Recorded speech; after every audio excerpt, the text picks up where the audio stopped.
A partir del 1 de enero entró en vigor un nuevo régimen simplificado de confianza para los contribuyentes. Y para saber de qué se trata esto, seguramente usted tiene muchas dudas, como yo las tengo. Saludo al consultor fiscal y académico de la Facultad de Empresariales de la Universidad Panamericana, a Víctor Oliver Mercado. Víctor, ¿cómo estás? Muy buenas noches. Gracias, muy buenas noches. Gracias por la invitación, al contrario, y efectivamente tenemos mucho que platicar en ese sentido. Oye, vámonos lentito para ir entendiendo. ¿Este régimen simplificado es para personas físicas y personas morales? Es correcto. Derivado de los pilares que ha establecido el propio gobierno a lo largo de este periodo, de este primer bloque del sexenio, se ha basado básicamente en lo que es el tratar de que no haya tanta reforma fiscal. Al contrario, se base más en toda la expectativa derivada propiamente de lo que son los aspectos tecnológicos y que como tal, entonces por sí mismo, caemos en consecuencia de algo que podría derivar en dos sentidos. El primero, caer como tal en un sentido de lo que es ese tratamiento muy en específico de lo que es un régimen tan simple, pero basado en una confianza como tal. Y entonces esto deriva en un parteaguas. Sí. Tanto beneficia a personas físicas como para personas morales, cada quien en sus diferentes sentidos, en sus diferentes régimen y con sus propios beneficios para tales efectos. A ver, déjame entonces, voy a empezar con personas físicas. Una persona física factura, hace un recibo de honorarios, ¿no? Cobra el IVA y entiendo que el que le va a pagar le tiene que retener parte del IVA y parte del ISR, ¿es correcto? Bueno, tendríamos que partir todavía un poco más atrás. A ver. En el sentido de que sí, las personas físicas que actualmente están tributando bajo el esquema de actividades empresariales, correcto, el esquema de honorarios profesionales y el esquema de, propiamente dicho, rentas, uso o goce temporal, arrendamiento de inmuebles. Sí, sí. Estos tres capítulos brincan ahora para efectos de las personas físicas cuando sus ingresos en el ejercicio inmediato anterior no hubiesen excedido de 3.5 millones de pesos. 3.5 millones en un año. Millones. En impuestos, ingresos, sin considerar el IVA. No los depósitos, sino el ingreso sin considerar el IVA. A razón de que por una causa muy en específico y disposición transitoria, nos advierte que para este año en particular, 2022, el tema de estos 3.5 millones de pesos, tenemos que acatar lo vertiente en el 2019. Es decir, como si no hubiese sido factible, en su caso, el identificar propiamente este efecto de la pandemia. Pero espérame, pero ahí, por ejemplo, ya tengo dudas. ¿Qué tal si yo le transfiero dinero, ¿no?, a mi esposa? ¿Es ingreso de mi esposa, no es ingreso de mi esposa? Porque dices es sobre los ingresos, no sobre lo que factura uno y cobra. ¿Es correcto?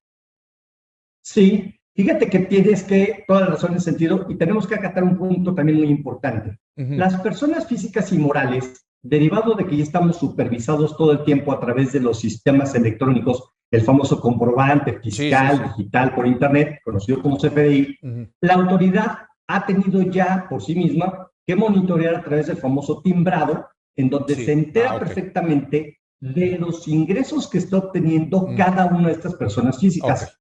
Razón por la cual, entonces ahora tenemos que ser muy cautelosos ya, desde no como reforma de este año 2022, sino ya de tiempo atrás, tenemos que ser muy cautelosos en estar vigilando todos y cada uno de los depósitos que se estuviesen haciendo en todas nuestras cuentas bancarias, de crédito, de débito, chequeras y demás, para que entonces la autoridad, por sí misma, sea capaz de identificar aquellos ingresos que sí derivan de una actividad, insistiendo por actividades empresariales, honorarios y arrendamientos, y depósitos extraordinarios que la autoridad podría presumir como parte de los ingresos. Bueno, pero entonces, a ver, ahora sí vámonos a la facturación y los recibos de honorario. Uno hace su cantidad, le suma el IVA y luego vienen las retenciones. ¿De cuánto van a ser esas retenciones, Víctor? Tú recordarás que en el caso de arrendamiento, en realidad, realmente, bueno, es más, vamos por partes. El primer caso que tú adviertes, honorarios. Honorarios profesionales, todavía hasta el año pasado, estas personas físicas tendría que haber exigido o emitido primero su recibo Correcto. de honorarios, como llamados CFDI como tal, y bien adviertes, por su primera instancia, el monto del ingreso como tal, sumando un 16% del impuesto al valor agregado y sufriendo dos retenciones. La retención en el orden del 10% para efectos de este impuesto sobre la renta y una cantidad para efectos del impuesto al valor agregado. Todas estas personas físicas que en su caso, cumpliendo ciertos requisitos que marca la ley a partir de este año, tendrán que migrar, tendrán que brincar para efectos del nuevo régimen simplificado de confianza, que ahora se le conoce en calidad de reciclo. Y su recibo, ahora su factura, tendrá que emitirse como tal, con la cantidad del ingreso correspondiente, el IVA al 16%, y ya no tendría una retención en el orden del impuesto al valor agregado, solamente una retención para efectos de lo que vendría siendo propiamente el impuesto sobre la renta. Esta retención, la tasa está marcada para solamente cuando el CFDI, este comprobante, se expide en favor de una persona moral. Y es en el orden de una tasa del 1.25. Perfecto, perfecto. Ahora, lo que le van a cobrar a estas personas por impuestos es, desde luego, el IVA completo, ¿no? 16%, más una tasa creo que hasta del 2.5%, es correcto, del ISR, sobre los ingresos. Así es. Digo que es muy buena tasa, hay que decirlo, es una super tasa, ¿no? Ahora, no van a poder, supongo, deducir nada. Correcto. Bien adviertes. En una primera instancia se advierte que precisamente con esta facilidad, con esta parte administrativa de inclusive no requerir de un contador, sino simplemente a través del total del cúmulo de tus facturas, pues simplemente personas morales ya te retuvieron en su caso el 1.25 y tú como persona física estarás pagando desde un 1% y hasta máximo un 2.5, bien adviertes, sobre el total de los ingresos. Esta tasa puede ser muy engañosa porque tú comprenderás, no es lo mismo aplicar una tarifa que puede ir de manera muy progresiva desde el 1% y hasta el 35% para las personas físicas, pero aplicándose sobre la base fiscal. Sobre la base utilidad. En ese caso, es decir, es la utilidad, correcto. Sí, podrías deducir y decir, yo me quedé con tanto después de tantas deducciones, y ahí la tasa podría ser hasta el 35%. Ahora va a ser hasta el 2.5% de lo que facturaste y cobraste. Exactamente. De lo facturado y cobrado tendrás que oscilar desde primeros 25,000 pesos en el orden, pensando que fuese de manera mensual, hasta 25,000 pesos al mes, estarán pagando en el orden del 1% sobre el total de los ingresos. Hasta 50,000 pesos el 1.1% y de manera progresiva para llegar hasta 3.5 millones de pesos en el orden de 2.5%. Pero no puede deducir nada. No puede, ahí sí o sí. A ver, te pregunto. Efectivamente, no hay derecho a las deducciones como tal, porque parte de esta facilidad es simplemente, pues, obtén el total de tus ingresos, toma una calculadora y multiplícalo por la tasa que te corresponde. Y se acabó. Pero evidentemente habrá ciertas personas que evidentemente les convenga y no.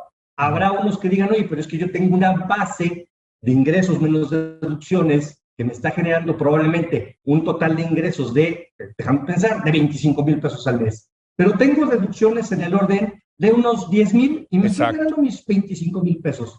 Entonces, tendrá que hacer un cálculo muy en específico cada persona física y ya debimos de haber, además, resuelto el tema a más tardar el 31 de enero. Fíjate. La autoridad, evidentemente, bueno, ya pasó. Por sí misma, y se olvidó. ¿Ya pasó? Entonces ya. Sí. Ahora, a mí me avisaron que en automático me pasaron. No sé si es correcto que en automático te pasaban al régimen simplificado. Sí, dependiendo de la información que tuviese actualizada la autoridad. Sí. Y si tú cumpliste los requisitos correspondientes, el que más dolor de cabeza atañe es que si en su caso una persona física es socia en una persona moral, no puede tributar en propiamente el régimen simplificado de confianza. Mira. Entonces, si a ti ya te tendrían en el radar, como tal vez déjame empezar, ingresos por utilidad de las empresas, y aparte que estuviesen identificado, porque tú recordarás que tienen bases de datos de todos los que han o hemos constituido y somos socios en alguna sociedad como tal. Y en ese sentido, si el sistema lo está trabajando, lo detecta, en automático te negó el brinco en automático, el que te reclasificara en calidad de residuo. Si no tiene actualizada la base o tú no has proporcionado la información, entonces la autoridad, al tener poca información, ahora es que tienen otros datos, pues efectivamente te hizo el brinco en automático. Y ese va a ser todo un problema. Oye, me quedan 30 segundos y me está matando mi productor, pero ¿tú qué opinas en general de este régimen simplificado? ¿Es bueno para el contribuyente o es bueno para el SAT, digamos? Fíjate que es una muy buena pregunta, porque bien advertíamos, de entrada, dependiendo de la base de cada persona física, sería factible la conveniencia o perjuicio para ese contribuyente como tal. Número 2, no debemos dejar a un lado el hecho de que si probablemente, aunque no lo mantenga o lo mencione directamente la exposición de motivos, pudiera ser factible una estrategia muy bonita para acabar con la famosa facturación apócrifa. En decir, oye, ¿para qué estás buscando facturas? Si ya en el orden del 1% o hasta un 2.5%, nos vamos por la libre. Se acabó el tema. Correcto. Pues gracias, Víctor. Te lo agradezco mucho. Tenemos grandes dudas y hoy, pues, algunas nos resolviste. Gracias. Gracias a ti, mucho gusto. Hasta luego. Hable usted con su contador, porque de verdad vienen cambios importantes tanto de personas morales como de personas físicas para la gran mayoría de los contribuyentes de México que tributan poco dinero comparado a los grandes, desde luego. Gracias, muy buenas noches.